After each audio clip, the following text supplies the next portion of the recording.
بسم اللہ الرحمن الرحیم۔ پیش خدمت ہے بال دیوتا کے پجاری ایپیسوڈ نمبر 20۔ دونوں ماں بیٹا جب اپنے خیمے میں داخل ہوئے تب انہوں نے دیکھا ایمن بڑی جستجو بڑی فکر مندی میں خیمے کے ایک کونے سے دوسرے کونے تک ٹہلتے ہوئے شاید ان دونوں کا انتظار کر رہی تھی، اور جب وہ دونوں خیمے کے دروازے پر نمودار ہوئے تب بھاگنے کے انداز میں ایمن دروازے پر آئی، اپنی ماں کے دونوں ہاتھ اس نے پکڑ لیے، پھر کہنے لگی، اماں کیا بات ہے؟ خیریت تو ہے؟ سردار نے آپ دونوں کو کیوں بلایا تھا؟ کیا ہم سے کوئی غلطی ہوئی؟ کوئی خطا ہو گئی ہے؟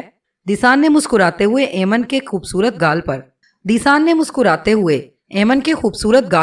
ایک چپت لگائی، پھر کہنے لگی، اس نے ہماری بہتری ہی کے لیے ہمیں بلایا تھا، پہلے بیٹھو، میں تمہیں پوری تفصیل بتاتی ہوں۔ دیسان کے ان الفاظ پر ایمن کسی قدر مطمئن ہو گئی تھی۔